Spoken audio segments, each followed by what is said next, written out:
Alors ça, c'est la question Twitter. La question du Figaro.fr, c'est pensez-vous que le parcours de l'équipe de France favorise la cohésion nationale? Et les internautes ont répondu non à 57%. Ouais, moi, je pense que si. Pardon de dire ça, je pense que si. Je pense qu'il ne faut pas surinterpréter ce qui est en train de se passer, mais il ne faut pas bouder son plaisir de voir. C'est un moment éphémère. On est vacciné. On a vu ce que ça a donné en 1998 où tout était merveilleux. On s'est rendu compte que rien n'était merveilleux et que le vivre ensemble a vite disparu. Donc on sait qu'on ne va pas repartir, je pense, dans ces délires. D'ailleurs, il n'y a pas tellement de récupération, d'appropriation de cette victoire, mais on goûte ce moment de cohésion nationale qu'on apprécie, qui est joyeux. Cette victoire. Ils ont déjà gagné. Ah bah oui, bien sûr, oui. Contre les Croates. Franchement, il n'y a aucun doute là-dessus. De toute façon, on l'a déjà goûté. Vous avez écrit combien de livres sur les Serbes? Sur les Serbes, oui. Non, mais je pense qu'il y a vraiment un moment de cohésion nationale qui vaut ce qu'il vaut, encore une fois. C'est pas, tous les Français ne vont pas s'aimer du jour au lendemain, mais c'est des moments qu'il faut apprécier pour ce qu'ils sont. Encore une fois, sans les exagérer, mais sans les minimiser non plus, sans faire la fine bouche, sans être cynique, sans dire oui, mais tout ça, c'est pour rien, c'est des beaufs qui sont beurrés et qui sont contents de l'être. Mais c'est pas grave si on peut être à un moment donné heureux, à un moment donné dans sa vie, tous ensemble, allons-y. Allez, Wagdoc dit on va faire la fête dimanche et lundi, ce sera comme avant. C'est votre avis, Alexandre? Oui, c'est mon avis, mais Jean-Christophe l'a bien dit, il ne faut pas non plus bouder notre plaisir, il ne faut pas reproduire les erreurs de 98 où on avait parlé de la France black blanc beurre et où quelques années plus tard le Stade de France était envahi par de jeunes supporters algériens qui sifflaient la Marseillaise. Donc ça, c'est une réalité qu'il faut avoir bien en tête. Je crois que le pays est extrêmement fracturé et que la liesse populaire traduit aussi malgré tout une envie d'unité nationale. Le foot ne suffira pas, mais cette envie de transcendance collective est un signe, je crois, positif. Justement, il y a à cet égard cette volonté de cohésion, ça se voit à travers la volonté de se retrouver sur les grands axes, sur les Champs-Élysées ou bien sur les grands boulevards après la victoire, ou bien d'aller partager le spectacle du match sur les fan zones. Or, il y a un certain nombre aujourd'hui de mairies qui ont été sollicitées et qui disent qu'elles ne peuvent pas avoir des écrans géants parce qu'elles n'ont plus d'argent. Ça, c'est une évolution par rapport aux années précédentes, Richard. Oui, c'est une évolution, sachant qu'on avait déjà connu, pas les fan zones, enfin les fan zones, on les a découvertes un peu avec l'Euro 2016 en France, mais on a toujours essayé d'associer depuis très longtemps des grands écrans géants avec des grandes manifestations sportives. Je me rappelle que Frédéric Bredin, bien avant François Hollande, quand elle était ministre des Sports, avait déjà mis en place des écrans géants pour les JO de Barcelone. Et donc il y avait cette envie déjà de faire partager, à la fois dans des coins qui étaient très réputés à Paris, mais aussi dans des villes de banlieue, dans des villes en province, ce moment et ce temps. Là, finalement, on évolue, il y a des contraintes sécuritaires, les fan zones sont la rencontre entre à la fois le partage de l'émotion et en même temps des besoins de sécurité sur ce type d'événement. Oui, c'est difficile pour des mairies parce qu'elles ne peuvent pas forcément les organiser, c'est vrai, mais en même temps, aujourd'hui, les plus belles fan zones, c'est les terrasses des cafés. Les plus belles fan zones, c'est les rencontres d'appartements. On partage aujourd'hui davantage et presque plus dans les terrasses de café, qui sont aujourd'hui d'ailleurs, avec les vendeurs d'électroménagers et les médias, ceux qui profitent le plus de l'effet immédiat de la Coupe du Monde.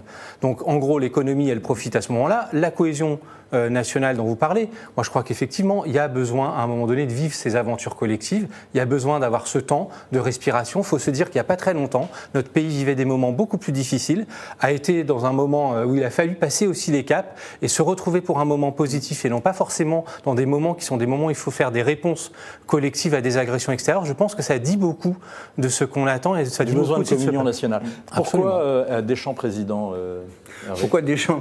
Un peu parce que d'une certaine manière, il y a, par certains côtés, Didier Deschamps, c'est un peu l'anti-Macron aussi. D'une certaine manière, c'est de montrer que, d'abord, il se met plutôt derrière son équipe que devant, par exemple, même si évidemment, il est redevenu une vedette.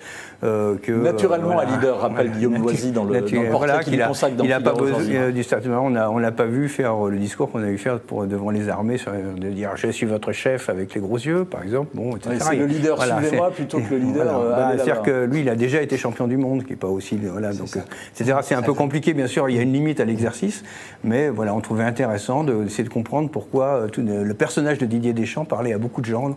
Voilà, et je voulais juste rajouter par rapport à ce que j'ai ressenti. Quand même une drôle de gueule. Ce que j'ai ressenti après la victoire en demi-finale, c'est avec cette pièce populaire, c'était l'envie peut-être de dépasser le moment des attentats. C'est-à-dire tout d'un coup, les gens se retrouvaient non pas dans une grande liesse nationale, mais dans un moment où tout d'un coup on avait oublié que ça a été potentiellement dangereux d'être dans la rue. Tous ensemble, très nombreux, et que voilà, on avait un peu subverti les dispositifs de sécurité, même s'ils étaient très nombreux, ils seront très nombreux bien sûr dimanche, mais d'une certaine manière, l'envie de dire voilà, on est toujours vivant. Allez, déjà pas mal. Maintenant, il va bien falloir s'y coller. Donc, les pronostics. 3-0 avec au moins un but de Giroud. J'aurais préféré l'Angleterre, et je dirais scénario catastrophe 1-0 pour la Croatie, et sinon 3-0 pour la France aussi, si ça se passe bien. Donc, Alors, moi, je réclame le droit pour ceux qui s'y connaissent vraiment pas de s'abstenir de faire un pronostic et d'avouer au moins qu'il n'y a pas 64 millions de sélectionnés en France, il y en a au moins 64 millions, moins un, c'est moi. Vu vos œuvres, vous êtes obligé de faire un pronostic. Vous n'aurez pas le droit de retrait. C'est ça, mais je suis très mauvais sur les pronostics, donc je vais dire 2-0 pour l'équipe de France, mais parce que j'ai envie que Lloris ne prenne pas de but. Prolongation, pas de prolongation ? Non. Merci beaucoup. Édition spéciale à partir de 15h30 dimanche. On sera à Moscou avec nos envoyés spéciaux également dans la fan zone à Paris et en plateau les meilleurs spécialistes du Figaro et de Sport 24. Autre verticale du Figaro.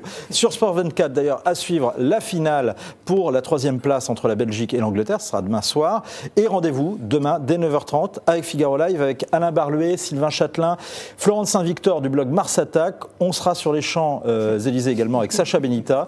Venez vivre et commenter avec nous le défilé du 14 juillet. Et j'en profite pour vous remercier d'avoir commenté, notamment le foot. On va gagner, nous dit Julien. Un match est gagné que lorsqu'il est joué, espérons, nous dit avec beaucoup de sagesse Annie, on espère juste que les Bleus auront les armes pour lutter et remporter ce match et cette coupe. Allez les Bleus. Ça, je soupçonne de notre modérateur de me l'avoir envoyé. Alors je le remercie. Je remercie infiniment Valentin Pilate et je remercie également toute l'équipe des réseaux sociaux que vous ne voyez pas et qui œuvre dans l'ombre pour la réussite de Point de Vue, qui est vraiment une œuvre collective. Je remercie donc Marie-Amélie Putala, Jean-Baptiste Émergian, Julie Coulon-Profisi, Valentin Pilate, Juliette Saint-Jean et Jérémy Pontieux. Et j'en profite aussi pour remercier nos intervenants, tous nos intervenants. Vous êtes venus souvent ici. Merci d'être toujours là, de dialoguer avec les internautes, avec notre public. Et à ceux qui se démènent également dans l'ombre, Charlotte Darche, toujours plus affûtée, Marie-Laetitia Bonavita, à qui l'on doit la qualité des intervenants, Lorraine Triard, et avec elle, Victor Lefebvre, Azilise Lecor, Marie-Amélie Baucher, Pierre Matignon, et bien sûr, toute l'équipe technique, Valérie Ancelin, Jean-Charles Cousin, Benjamin Bazin, Naomi Leroy-Venturine, Fanny, Adrien Finel. Merci à tous. Merci également à Guillaume Roquette et Marie-Amélie Lombard Latune. Et vous les retrouvez quand revient Point de Vue, c'est-à-dire début septembre. D'ici là, vous restez sur Figaro Live parce que les programmes continuent. L'actualité, elle, ne prend jamais de vacances.